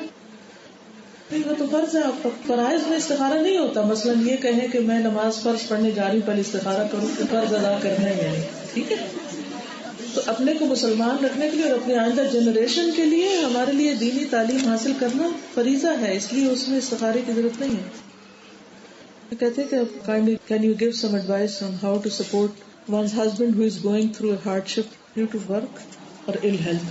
جی، بعض اوقات ایسا ہوتا ہے کہ گھر کا کوئی فرد، ہسبینڈ ہے یا کوئی بہن بھائی ہے یا کچھ، تو ان کے اوپر کوئی مسائل ہوتے ہیں. ابھی تو ہم نے جو کچھ پڑھا وہ یہ تھا کہ ہم خود کو کیسے کمپوز رکھیں کہ کس طرح آسانی ہمارے لیے ہو. لیکن بعض اوقات ہم خود تو ہوتے ہیں مگر ساتھ والے نہیں ہوتے، پھر ان کا اثر ہم پر بھی آنے لگتا ہے. اس میں یہ کہ 2-3 چیزیں ہیں. ایک یہ کہ آپ اکیلے اگر کچھ کر سکتے ہیں تو بھی ٹھیک ہے، اور اگر زیادہ ہے پریشانی تو کسی اور کے پاس لے جا بھی سکتے ہیں اپنے آس پاس میں، جن کی وہ بات سنیں اور ایڈوائس دیں. اور کچھ لوگوں سے میل ملاپ بھی ہو سکتا ہے جو فائدہ دے. مثلا اس کو کہاں سے آپ سیکھ سکتے ہیں کہ رسول اللہ صلی اللہ علیہ وسلم جب غار حرا سے تشریف لائے تو وہ کانپ رہے تھے. آپ اپنی وائف کے پاس آئے، حضرت خدیجہ کے پاس، تو انہوں نے کیا کہا کہ مجھے کچھ اڑا دو، زملونی، میں اپنی جان کے بارے میں ڈر گیا ہوں. کیونکہ ان کے لیے بالکل آؤٹ آف بلو، یعنی ایسی چیز جس کا آپ نے کبھی تصور بھی نہیں کیا تھا، وہ پیش آئی تھی. تو حضرت خدیجہ نے ان کو کمفرٹ کیا اور کہا کہ واللہ لا یخزیک اللہ ابدا، اللہ کی قسم اللہ آپ کو کبھی بھی رسوا نہیں کرے گا، آپ کو کبھی کوئی نقصان ہو ہی نہیں سکتا. کیوں؟ اس لیے کہ آپ بیوہ اور مسکین کے کام آتے ہیں، آپ جن کے پاس کچھ نہیں ان کو کما کے دیتے ہیں، ان کی خوبیاں ان کو یاد دلائیں. حضرت خدیجہ کا رول پلے کیجیے، ضرورت کا خیال رکھیے اور شوہر کی خوبیاں گننا شروع کیجیے، نعمتوں کا ذکر کیجیے کہ اللہ نے آپ کو کیا کچھ دے رکھا ہے. واقعی اگر آپ گن سکے اور گننے لگیں گے تو وہ ختم ہی نہیں ہوگی. تو اچھی بات ان سے کیجیے. پھر آپ دیکھیں تھوڑی دیر کے لیے ٹھیک ہو گئے لیکن پھر دوبارہ بہت وری کرنے لگ گئے، تو پھر آپ کیا کریں؟ وہی جو حضرت خدیجہ نے کیا تھا. انہوں نے دیکھا کہ جو مسئلہ آپ کو پیش آیا ہے اور جو کچھ آپ سیکھ کر آ رہے ہیں جبریل علیہ السلام سے، اس کو کون زیادہ جانتا ہے. تو انہیں پتا چلا کہ جو ان کے کزن تھے ورقہ بن نوفل، وہ ہیبرو بھی جانتے تھے، وہ تورات کو لکھتے بھی تھے، انجیل کو لکھتے تھے، اور وہ اس وقت کے ایک عالم تھے. وہ جانتے تھے کہ یہ مسئلہ ہے کیا. وہ ان کے پاس لے گئی ان کو، حالانکہ اب آپ اللہ کے رسول ہیں اور ورقہ بن نوفل ایک عام انسان ہے. لیکن حضرت خدیجہ کی نظر میں وہ چونکہ عالم تھے، مسئلے کو سمجھنے والے تھے، رشتہ دار بھی تھے، خیر خواہ بھی تھے، اچھے اخلاق والے تھے، تو ان کے پاس لے گئی. تو وہ جب ان کے پاس گئی تو انہوں نے کیا کہا کہ یہ تو وہی ہے فرشتہ جو اس سے پہلے دوسرے پیغمبروں پہ آ چکا. تو اٹس ناٹ انیوزول. تو ہو سکتا ہے آپ کسی ڈاکٹر کے پاس لے جائیں یا کسی ایسے شخص کے پاس کہ جو اس معاملے کو سمجھتا ہو، وہ بتائے کہ جو آپ پر اس وقت تکلیف ہے اس میں آپ تنہا نہیں ہیں، ایسے ہی اس سے زیادہ تو فلاں فلاں فلاں پر بھی ہے. تو جب انسان اپنے سے اوپر والوں کو دیکھتا ہے تکلیف میں، وہ کہتا ہے ہاں بھائی اور لوگوں کے اوپر کیا گزر رہی ہے، تو اگر میرے اوپر تھوڑی سی مشکل آ گئی کوئی بات نہیں. دوسرا انہوں نے کیا کہا کہ کاش میں اس وقت زندہ ہوں جب آپ کی قوم آپ کو نکال دیتی. نہیں، مستقبل کے بارے میں تھوڑا سا الارم دے دیا، یعنی صرف ہوپ پہ نہیں رکھا بلکہ تھوڑا وارن بھی کیا کہ آئندہ یہ ہو سکتا ہے. تو حضور صلی اللہ علیہ وسلم فرمایا کہ کیا میری قوم مجھے نکال دے؟ کہاں تم جیسے جب بھی آئے ان کے ساتھ یہی ہوا. کاش میں جوان ہوتا تو میں آپ کا بھرپور ساتھ دیتا، اپنی سپورٹ کا بھی یقین دلایا. تو کسی ایسے موقع پر جب وہ جاب کے لاس کی وجہ سے یا کسی بیماری کی وجہ سے پریشان ہوں، تو یہ نہ سوچیے یہ تو شوہر ہے اور میں بیوی ہوں اور میری تو اتنی عقل نہیں، میں کیا کہوں. نہیں، اچھے وقت کو یاد کیجیے، نعمتوں کو یاد کیجیے، خوشی کے وقتوں کو یاد کیجیے، نعمتوں کو گنیے، اور پھر کسی ایسے کے پاس لے جائیے جو آپ سے زیادہ بہتر کاؤنسلنگ کر سکتا ہو یا علاج کر سکتا ہو یا مشورہ دے سکتا ہو یا کوئی راہ دکھا سکتا ہو. کیونکہ اب آپ پر ذمہ داری دو ہی آ گئی. لیکن آپ نے خود نہیں پریشان ہونا کہ آپ ہاتھ پاؤں چھوڑ بیٹھے. نہیں، آپ صحابیات کے رول کو یاد کریں کہ حضرت خدیجہ جو مکہ کی مالدار ترین خاتون تھی، جب ان کا سامان مکہ میں آتا تھا نا اونٹوں پہ لد کے، تو مکہ کی زمین پتھریلی ہے لیکن اونٹوں کی کثرت کی وجہ سے وہ زمین دہلنے لگتی تھی. اتنی مالدار عورت تھی. لیکن آپ کو معلوم ہے کہ چند ہی سالوں کے اندر سارا مال و بزنس ٹھپ، اور آپ کو حضور صلی اللہ علیہ وسلم کے ساتھ شیب ابی طالب میں جانا پڑا. وہ ایسی گھاٹی تھی کہ جس میں کھانے کو کچھ نہیں ملتا تھا. حضرت خدیجہ وہاں بیمار پڑ گئی لیکن شوہر کو نہیں چھوڑا، 3 سال ساتھ رہی، حتیٰ کہ پھر آخر میں آ کے ان کی وفات بھی ہوگی. تو ایک اچھی بیوی بنی ہے، شوہر کے لیے مددگار، اور اس کی فرسٹریشن اور اس کی تنگی اور تکلیف میں صرف اس کو بلیم نہ کیجیے کہ تم تو ہو ہی نکمے اور تمہیں تو کچھ آتا نہیں. اور وہ بھول جاتے ہیں ہم وہ وقت جب وہ سب کچھ کر رہا تھا ہمارے لیے، اس پر ہمیں شکر گزار ہونا چاہیے. ٹھیک ہے. بعض خواتین اذان کے وقت یا تلاوت کے وقت سر پر دوپٹہ رکھ لیتی ہیں، ویسے روزمرہ زندگی میں سے ڈھانپنے کا اہتمام نہیں کرتی. کیا اذان تلاوت کے وقت دوپٹہ رکھنا ٹھیک ہے؟ غلط تو نہیں ہے، لیکن صرف اس وقت نہیں رکھے، باقی وقت میں بھی رکھے. اب سوال یہ پیدا کیوں رکھے؟ کیونکہ اللہ کا حکم. اب آپ کہیں کہاں لکھا ہوا ہے؟ قرآن میں لکھا ہوا ہے. کس جگہ لکھا ہوا ہے؟ سورۃ الاحزاب میں لکھا ہوا ہے. کون سی آیت ہے؟ 59 آیت ہے. پڑھ کے دیکھ لیجیے گا جا کے گھر.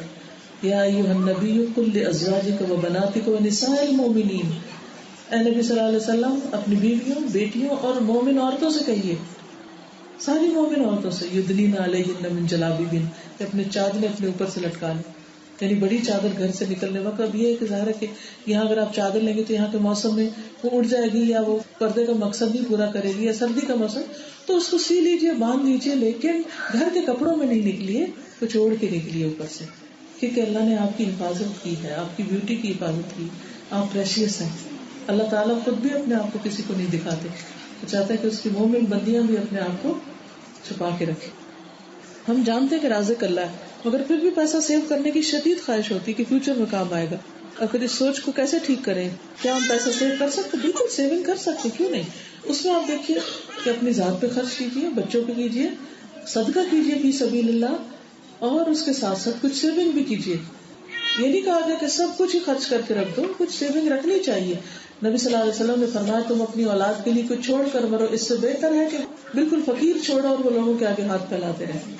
لیکن یہ نہیں کہ سب کچھ سیو ہی کر لیں اور اپنے لیے کچھ بھی نہ کریں، نہ کھائیں نہ پیئیں اور نہ ہی کسی کو صدقہ خیرات کریں، اور پیچھے سے بچے پھر اس مال سے صرف عیاشی کرتے ہیں اور بگڑ جائیں. یہ نہیں کرنا چاہیے. یہ آیت کریمہ پڑھنے کے بارے میں میں نے پوچھا ہوا ہے. میں ہمیشہ یہ سوچتی ہوں کہ آیت کریمہ کا مطلب کیا ہے. اس کا مطلب ہے لا الہ الا انت سبحانک انی کنت من الظالمین. اللہ کے سوا کوئی الہ نہیں. لا الہ نہیں کوئی الہ الا انت مگر تو ہی. اے اللہ تو ہی الہ، تو ہی میرا معبود ہے. سبحانک تو پاک ہے. جو میرے ساتھ ہوا وہ تیرا کوئی ذاتی نہیں، ظلم نہیں. انی کنت من الظالمین، میں ظالموں میں سے، غلطی میری ہے، تو مجھے معاف کر دے. تو جس پر مصیبت آئی ہے یا جو اپنے گناہ کا اعتراف کرنا چاہتا ہے وہی پڑھے گا. کس کو پڑھنا چاہیے آیت کریمہ بتائیے؟ جس پہ مشکل ہے وہ خود اپنے لیے پڑھے گا نا. کیونکہ اگر آپ لوگوں کو بلا کے کہتے ہیں وہ کہیں کہ میں ظالم ہوں، وہ آپ کے بہاف پہ کیوں کہیں گے میں ظالم ہوں؟ وہ تو اپنے بہاف پہ کہیں گے نا. تو اس لیے ہر کوئی ضرور پڑھے مگر اپنے لیے پڑھے. اس میں آتا ہے انی، بے شک میں، کنت من الظالمین، میں ظالموں میں سے ہوں. کتنا پڑھے؟ جتنا مرضی پڑھے، ہمیں کوئی تعداد نہیں بتائی گئی. کہتے لاکھ دفعہ پڑھے، کیوں لاکھ پہ پابندی لگاتے ہیں؟ 100 لاکھ دفعہ پڑھے، جب تک مسئلہ حل نہیں ہوتا پڑھتے جائیں. لیکن لاکھوں دفعہ کے مقابلے میں چند دفعہ رو کے پڑھا ہوا، عاجزی سے پڑھا ہوا زیادہ افیکٹو ہے، کوالیٹیٹو ہے. ہم کوانٹٹی پہ جاتے ہیں. تو یہ جو ہم خود ہی طریقے ایجاد کر لیتے ہیں نا، یہ اس سے بہتر ہے جو ہمیں اللہ تعالیٰ نے بتایا. کہتی کہ آپ بتا سکتے ہیں کہ جب کوئی فوت ہو جائے تو کیا کرنا چاہیے. اس کے اوپر میں نے پوری کتاب پڑھائی ہے، میرا جینا میرا مرنا. اس میں بہت تفصیل سے لکھا ہوا کہ وفات سے پہلے کوئی بیمار ہے تو کیا کرنا چاہیے، جب وفات ہو جائے تو اس دن کیا کیا کرنا چاہیے، اور پھر جب دفنا دیں تو اس کے بعد کیا کیا کرنا چاہیے. سب سے زیادہ جو چیز آسانی سے ہم کر سکتے ہیں وہ دعا ہے. چلیے چونکہ وقت ہو چکا ہے اس لیے اجازت چاہتی ہوں. سبحانک اللہم و بحمدک، اشہد ان لا الہ الا انت، استغفرک و اتوب الیک. اللہ تعالیٰ جو کچھ ہم نے سیکھا ہے پڑھا ہے ہمیں عمل کی توفیق دے. جو بات آپ کو پسند آئی ہو یا رب تو ہمیں معاف کر دے، اور جو صحیح باتیں ہماری زبان سے نکلی ہیں وہ ہمارے سمجھ میں اتار دے، اور ہمیں عمل کی توفیق عطا فرما. ہمارے بچوں کو ہدایت دے، بیماروں کو صحت دے، دکھی لوگوں کے دکھ دور فرما. اس مسجد والوں کو بہترین جزائے خیر عطا فرما کہ انہوں نے اپنا ہال ہمیں دیا ہے اور نیکی کے کام کا موقع دیا. آپ سب آنے والوں کو اللہ بہترین جزائے خیر دے کہ جو اپنا وقت اور گھر بار چھوڑ کر اس وقت اس مجلس میں حاضر ہوئے اور اس کی رونق کو دوبالا کیا، اور جنہوں نے انتظام کیا اللہ تعالیٰ ان کو اس کی بہترین جزا عطا فرمائے، اور ہم سب سے اس چھوٹی سی کوشش کو قبول فرمائے. ربنا تقبل منا انك انت السميع العليم وتب علينا انك انت التواب الرحيم. وصلى الله تعالى على خير خلقه محمد وعلى آله وأصحابه وأهل بيته أجمعين برحمتك يا أرحم الراحمين. إلهي آمين. سبحانك اللهم وبحمدك أشهد أن لا إله إلا أنت أستغفرك وأتوب إليك. السلام عليكم ورحمة الله وبركاته.